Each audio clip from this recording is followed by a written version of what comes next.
দিল্লি থেকে শেখ হাসিনার ফেরার ঘোষণা রাজনৈতিক স্ট্যান্ডবাজি ছাড়া আর কিছু নয়, এমন মন্তব্য করেছেন আন্তর্জাতিক অপরাধ ট্রাইব্যুনালের চিফ প্রসিকিউটর আমিনুল ইসলাম। সাহস থাকলে শেখ হাসিনাকে দেশে এসে জুলাই হত্যাযজ্ঞের বিচারের মুখোমুখি হওয়ার আহ্বান জানিয়েছেন তিনি। সোমবার নিজ কার্যালয়ে এসব বলেন আমিনুল ইসলাম। তিনি জানান, শাহজাহান খান, আমু, বিচারপতি মানিক সহ জুলাই হত্যাযজ্ঞের আরও 10টি মামলার তদন্ত প্রতিবেদন হাতে পেয়েছে প্রসিকিউশন। আরও জানাচ্ছেন মাইনুল মারুফ।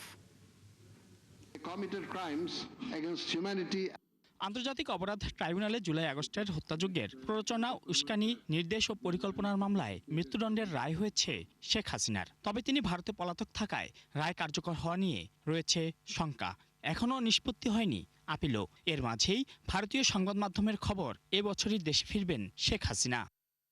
ফাঁসির দণ্ডপ্রাপ্ত শেখ হাসিনার এ বক্তব্যের প্রতিক্রিয়া জানিয়েছেন আন্তর্জাতিক অপরাধ ট্রাইব্যুনালের চিফ প্রসিকিউটর আমিনুল ইসলাম। বলেন, দিল্লি থেকে শেখ হাসিনার দেশে ফিরতে চাওয়ার ঘোষণা রাজনৈতিক স্ট্যান্ডবাজি। সাহস থাকলে দেশে এসে জুলাই হত্যাযজ্ঞের বিচারের মুখোমুখি হওয়ার আহ্বান জানান তিনি। এই সব কিছুই হচ্ছে একটা স্ট্যান্ডবাজি, এবং ওনাকে যদি ফিরে আসতে হয়, আমরাও তো চাই যে উনি ফিরে আসুক, তার আপিলটা তিনি ফাইল করে মামলাটা মোকাবেলা করুক। কিন্তু তিনি তো আসছেন না।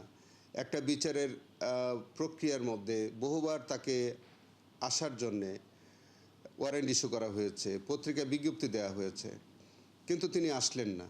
তিনি তার মামলাটাকে মোকাবেলা করলেন না। তার বিরুদ্ধে অভিযোগ যেগুলো আসলো, সে অভিযোগ তিনি চ্যালেঞ্জ করলেন না। এদিকে মঙ্গলবার জাসদ নেতা হাসানুল হক ইনুর মানবতাবিরোধী অপরাধ মামলার রায় ঘোষণা করবেন ট্রাইব্যুনাল। জুলাই আন্দোলন চলাকালে কুষ্টিয়ায় 6 জনকে হত্যা নির্দেশ, পরিকল্পনার অভিযোগে মামলা হয় তার বিরুদ্ধে।